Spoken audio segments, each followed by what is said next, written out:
Hi, Chad McComas here from Rogue Retreat, Executive Director. Here we are at another Life Skills, and I'm actually standing at Set Free this week, and you're going to hear noise around me, and we're handing out food, and we're handing out clothing, and doing free meals over here. We do that every Friday. And we're actually kind of talking about how we put our lives back together and doing the right thing and resources, and that's kind of, this is a good place to do that, because as we get resources, we hand them out. It become good stewards of what we have. And personally, the same thing happens. You know, as we get things, we learn how to use them properly. Whether it's a paycheck or it's somebody hands us a whole bunch of new clothes or whatever we do, we try to use them properly and give them out when we can. And it seems like the more generous we are, and the more we give away, and the more we use our lives to bless others, the more our lives get enriched and get powerful and get strong. And that's what I think we're talking about recovery this week and hearing a recovery story. And it's never about running the mile all at once. It's about taking each step, the next step, putting it in the right place, doing the right thing. And before long, you know, everything's changed. They said one time that if you leave the east side of the United States and you head to Europe and you've got a ship and you have to set it at a certain degree and you've got to go at that degree to get to where you want to go on the other side of the ocean. If you miss it by 1 degree at this end, if you set it a little bit wrong, you'll end up hundreds of miles away from where you want to be at the other destination. And so it's kind of that way with our lives. We've got to say, okay, here's where I want to go in life. I'm not sure exactly how I'm going to get there in the long run, but I know that if I take this next step in that right direction, that's going to put me heading where I need to go. And that's what we want to say. Just keep doing the next right thing, use your resources you have well, and you'll be surprised what turns out. Great, thanks a lot. Enjoy the rest of this Life Skills, and we'll see you next week. Hi, my name is James Stewart, and my clean date is August 17th of 2003. And I'm supposed to tell a little bit about my story and what I do for a living. So what I do for a living is I work for a pest control company locally called All-Natural Pest Elimination, and I've been there for almost 17 years. They asked me to talk to you a little bit about bed bugs and how to prevent from getting them. One of the things I would suggest is that not bringing anything used into the house. Buy new if you can. Any used clothing I would put into the dryer at high heat for at least a cycle, and that should help a lot. And also, you might want to, if you're living in like treatment centers or communal living, I would highly suggest putting bed bug covers on beds. That would help a lot. Now, on with my story. Like I said, my clean date's August 17th of 2003. I was introduced to recovery back when I was 18, and I'm 51 years old, so relapse has been a part of my story, but it's not a part of recovery. I just want to make that clear. And I was reintroduced to recovery in 2003 due to a series of events in my life. I decided with 5.5 years clean that I was going to go back out and get loaded again. And what ended up happening is that I got hurt at work. I had 5.5 years clean. The doctor did what the doctor did, and my disease did what my disease did. And the doctor prescribed me these little pills, and it said take 1 every 4 hours, and then it said take 4 every 1 hour, and then it said take like a Pez dispenser, and I was loaded, and it was off to the races. And I'd never been convicted of a felony up until that point. And in a 2-year relapse, I racked up 9 felonies and was looking at 90 months in the state penitentiary. I can remember being in jail and making those collect phone calls to my mom, and she would get these phone calls from inmate at. And I was looking at 90 months in the state penitentiary, and my mom did what any mom would do. She dropped everything in her life to come see me through the plate glass window. Now I remember this like it was yesterday. She comes walking into the visiting room, and we can't touch each other because it's through a plate glass window. And I'd shaved my head and was gearing up to be who I needed to be because I was going to prison. And she looked me square in the eyes and said, "Between you and your little brother, you guys are killing me." And then my mom hasn't had a collect phone call from this inmate in over 17 years as a result of that little conversation and a ton of work. July 18th of 2003, I was sitting in jail, and a deputy came to the cell block and handed me a picture of my newborn daughter. August 17th of 2003, I get clean. And I get clean through a treatment center here locally in the valley geared to dads and their kids, which means that my kids got to go to treatment with me. And that's where my life really took off. Highlights of that were I have 2 girls and a boy from a previous marriage, and my son and my daughter got to come. My older son and daughter got to live with me in this treatment center, and I have this blonde-haired, blue-eyed little girl who's about 4 years old at the time, and we're walking home from the park, and I got 60 days clean, and she looks up at me and she says, "Dad, I'm not afraid of you anymore." You see, where I come from, fear means respect. Fear doesn't mean that. It just means fear. And the people that feared me the most are the ones that loved me the most.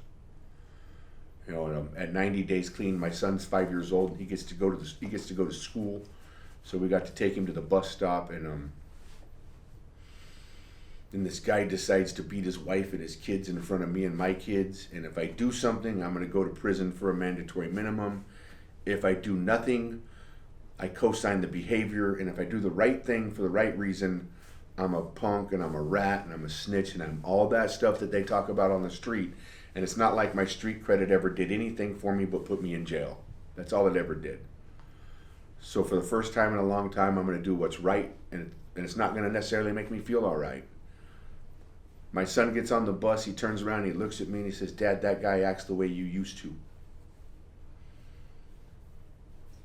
We roll back into the treatment center with my daughter, and I proceeded to call the police on these individuals, and the police came in to talk to me, and when they pulled me out of the room to talk to me, my daughter went into hysterics. She started screaming and crying and kicking, and a light went on that every time the police came to our house, when I was getting loaded, I left through a window or in handcuffs, and my kids watched it every single time, and this little girl was reliving it.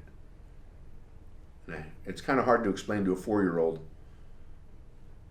what was going on, but just when I told and did what I did for the right reasons, it, like I said, it didn't necessarily make me feel all right. 3 years down the road,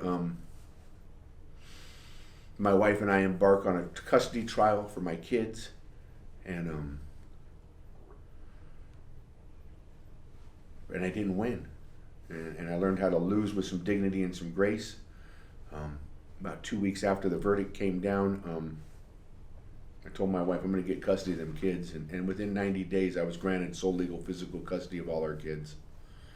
And now they're, 22, 21, and 17. And we also have a 24-year-old and another 21-year-old. So our house is kind of busy with 5 kids. It was busy with 5 kids in recovery. A lot of the highlights of my recovery are family oriented. Accomplishments with my kids and my wife and my career. I've worked for the same company for almost 17 years now, and like I said earlier, I was a 9-time convicted felon, and at 10 years clean, I had all my felonies expunged, and I'm no longer a felon, which is a gift. Everybody in my life told me once a felon, always a felon, and it turned out they were wrong. In my case, once a felon is not always a felon, and then we do get a chance to amend those wrongs. At like 12 years clean, I got a little brother that when I was growing up caught me doing some stuff when I was 14, 15, and 16 years old, and he said those famous words, "Give me some or I'll tell." And I'm all about self-preservation, so I gave him some stuff, and when we were young, I didn't realize the effects it would have on his life, but he ended up doing 20 years in the state penitentiaries in California, and I don't take all the blame for that, but I introduced him to the lifestyle. I do wear that. We hadn't seen each other in like 10 years, and I got asked to speak at a convention in Southern California, and he was just released from prison. And him and I got reunited at a convention, a 12-step convention, and I got to be a good example of a recovery example to him. My mom and my dad were there. I want to say that he stayed clean, but he didn't. And God's got a sense of humor. The seed was planted, and it didn't bear root until August 17th of 2015 for him. His clean date, my clean date are the exact same day, just 12 years apart. And people say there's no God. There's no way we could have planned that. There's definitely a God. And he was in control of that one. He's been clean now almost pushing 6 years. It'll be 6 years this year. And I'll have 18 this year.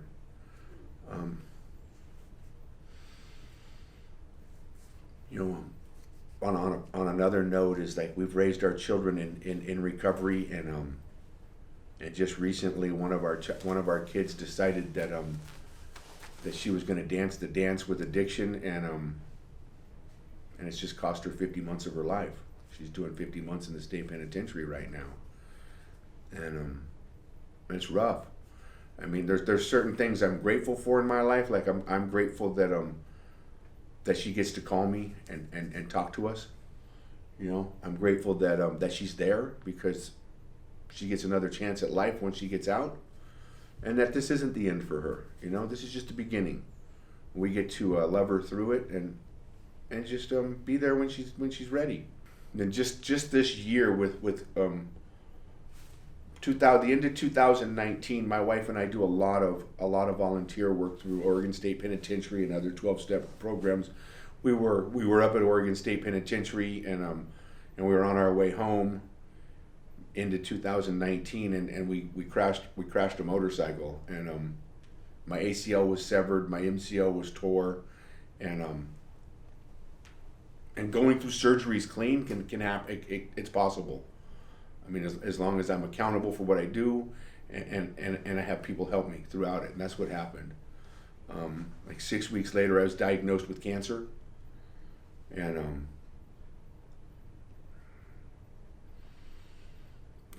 where I come from, the cancer kind of put a shift in my life, a huge shift in my life. Like, you sit down with your kids and your wife, and you talk about what you want done if it happens, if you're going to die, and it puts some things into perspective for me. What was really important, and where I come from, there was never enough. There was never going to be enough, and I was never enough. And what I found out through that is that there is enough, and that I am enough.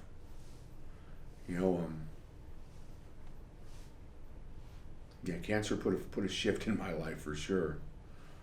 We went through 2 cancer surgeries, and today I'm cancer free, which is a gift. This last year with COVID has made it a little difficult for meetings because in-person meetings are far and few between. So, like, staying close to my close friends has been like the key for me. I do a step study every Sunday at my house, and that has kept me pretty much grounded. At the end of the summer this year, my mom was thrown from a horse, and with COVID going on, she broke 2 ribs, fractured her back, and ended up with pneumonia and was intubated. If I wasn't clean, there's no way that I'd have been able to go down there and be there for her. We got to go my little brother and I got to go down there and do that for a week.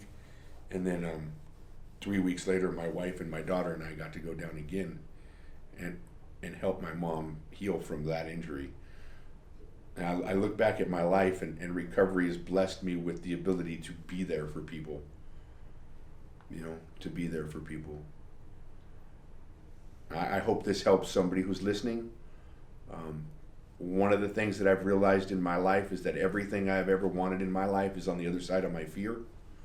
Then I don't get to duck it, dive it, con it, or connive it. We get to walk through it together. And thanks for listening. With the right information, we can stay safe and strong during the coronavirus. Since the virus spreads through droplets, like a cough or a sneeze, wash your hands and clean surfaces often. If you leave your house, wear a mask and keep 6 feet away from others. And if you or someone at home have symptoms like a fever, cough, and shortness of breath, stay home and call your doctor. Together, we can keep each other safe and strong. Visit safestrongoregon.org for help and resources.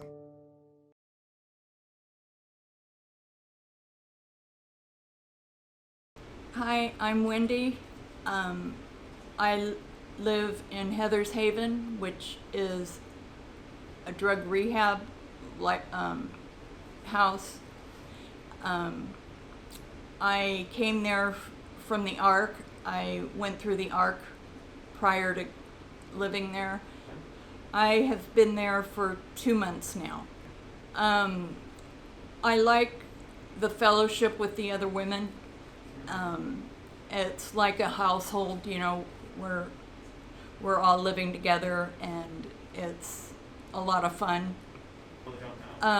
We've got 9 beds there, so there's 9 women and a couple of kids living there. So if you're a mom and you've got some young kids, you can live there, and it works out really nice. I was homeless before I went into the ARC, and I didn't have a place to live when I got out, and I didn't want to go back to the streets, so it was an affordable place for me to move, and it's great. If you want to stay clean and sober, it's a great place to go. We all support each other there, and it's affordable. So if you have trouble with your finances, it's an affordable place to move, and it's a great place to be. You know, it'll help you get back on your feet, to start becoming a productive person in society. Wow, those are some great recovery stories, huh? I bet you have a recovery story of your own. I know I do, and mine's probably a little different from yours, but you know, we all have those bugs in our life, right? And part of recovery is doing that debugging, you know, getting rid of those things that really don't belong in our lives. And so I hope you got a little something out of this episode. I know as a homeowner, keeping the place clean keeps the ants away.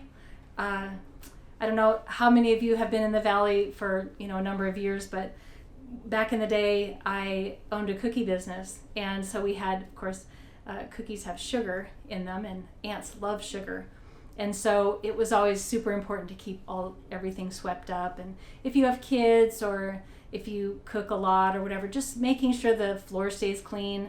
You know, it's a simple thing that can keep the bugs out of your house. And you know, doing some of those recovery activities, things that good self-care, things that make you healthy. That's a good way to keep the bugs out of your life as well.